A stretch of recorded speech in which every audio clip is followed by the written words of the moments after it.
All right, today we're diving into something big. We're going to walk through a full day-long plan to completely flip the script on how you deal with fear.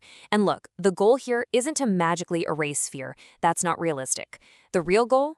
To turn it from this wall that stops you into the actual fuel that pushes you forward. So let's just start with this one powerful question. What if everything we've been taught about fear is wrong? You know that knot in your stomach? That feeling that screams, stop? What if that's not a red light at all?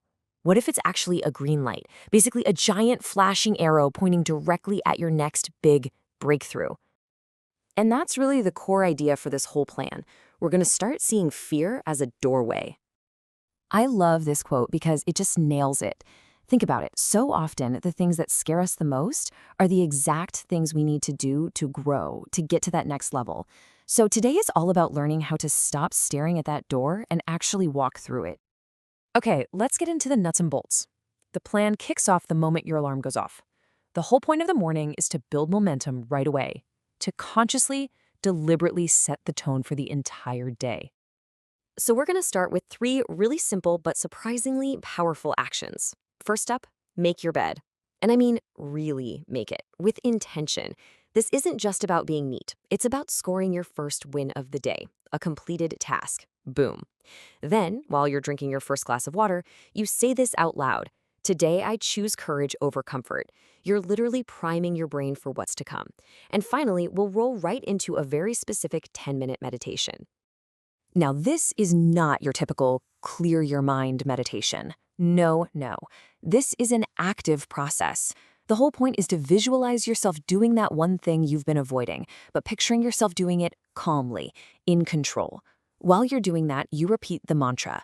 You're essentially running a simulation for your brain, rewiring its response to that fear trigger. Okay, meditation's done. Now it's time to get that fear out of your head and onto paper. These journaling prompts are so important because they take that big, vague cloud of anxiety and force you to make it concrete. What is it really? What's on the other side if you face it? And here's the most important part. What's one tiny, ridiculously small step you can take today? And that leads us right into the first challenge, the fear list. This is all about breaking it down. Look at this example, public speaking. That's a huge, scary thing, right? But the action step, record myself speaking for 2 minutes. That's doable. You can do that. Or failure, that's a monster of a fear. The action step says take one bold action, but you could even shrink it down more, like send that one scary email. The key is to make it so small you can't say no. And this is the big insight from the entire morning routine. I want you to really get this. We are not trying to be fearless. That's a myth. We're practicing courage. And courage is just taking action even when the fear is right there, sitting next to you. That tiny little step you just wrote down, that's it. That's you taking your power back, right there. All right, morning routine is done. We've primed the mind. Now it's time to get the body involved. In this next phase, we're going to take all that mental work and turn it into physical fuel. It's all about using your body to prove to your brain what you're actually capable of. Think of this workout as a practice field for courage. Seriously, you know that moment when your legs are burning, your lungs are screaming, and your brain is just yelling, stop? That's a form of fear. It's the fear of discomfort. And by pushing through it here, in the gym or your living room, you're literally building the mental muscle you need to push through fear in the real world. So, here's the workout. The moves themselves are pretty straightforward, but don't be fooled. The intensity is where the magic happens. We're doing 5 rounds, and the goal isn't just to burn calories. It's to practice staying focused when everything in you wants to give up. That's the real work. And then comes the secret sauce. The real test, the fear reps. On your very last round, I want you to pick the one exercise you hate the most, you know the one, and you're gonna do 10 extra reps. This is a physical statement. You're telling yourself, I move toward what's hard, not away from it. It's such a powerful feeling. And the whole point of this is to prove a simple truth. You can't be intensely focused and intensely fearful at the same time. It's one or the other. When you pour all your attention into the action, the next rep, the next step, fear just shrinks. It's like you're starving it of the oxygen it needs to survive.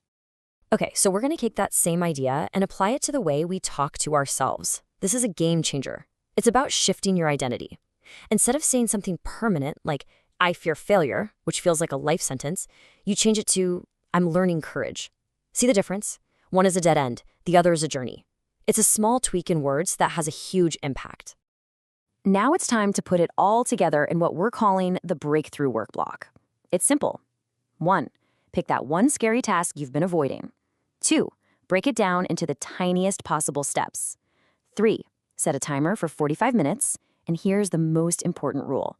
Your only goal is to start. That's it. We're not worried about finishing, we're just worried about beginning. And listen, this is it. This is the whole point of the entire day. The breakthrough isn't when the fear goes away. It never really does. The breakthrough is the moment you act anyway. When your voice is shaking, but you make the call. When your heart is pounding, but you hit send. That's the win. The victory is in the action, not the absence of fear. Okay, we're heading into the home stretch. The final part of the day is all about integration. You've pushed yourself mentally and physically. Now the evening is all about reflection. It's about letting the lessons of the day sink in and really, truly acknowledging the strength you've shown. So, this evening journaling is a little different from the mornings. The morning was about planning. The evening is about proof. You're going to write down how you felt before, during, and after you took that scary action. Why? Because you're creating a record. You're building a case file for your future self that proves, without a doubt, that you can do hard things. Next, you're going to write this down. And this isn't just some fluffy affirmation. Think of it like a contract you're signing with yourself. You are making a conscious choice to change your default setting from avoid to act. Okay, now for a simple but really powerful evening ritual. You're going to stand in front of a mirror, look yourself right in the eye, and say this out loud. Now, fair warning, it's going to feel awkward at first, but the key is to keep repeating it until your voice doesn't waver, until it sounds like the truth. You're actively untangling your identity from fear and tying it to your strength. And really, that's what this is all about. This is the ultimate goal. True freedom isn't a life without fear. That doesn't exist. True freedom is being able to look yourself in the mirror, see the fear, acknowledge it, and know deep down in your bones that it's not in the driver's seat. You are. So, as we wrap things up, I want to leave you with one final, really powerful way to think about all of this. We spent the day learning that fear isn't an enemy we need to crush. It's actually something way more useful than that. It's a compass. That's it. Your fear is a compass, and it's always pointing north, directly towards your biggest opportunity for growth. So the question isn't, how do I run away from this feeling anymore? The new question is, where are you going to let that compass point you tomorrow?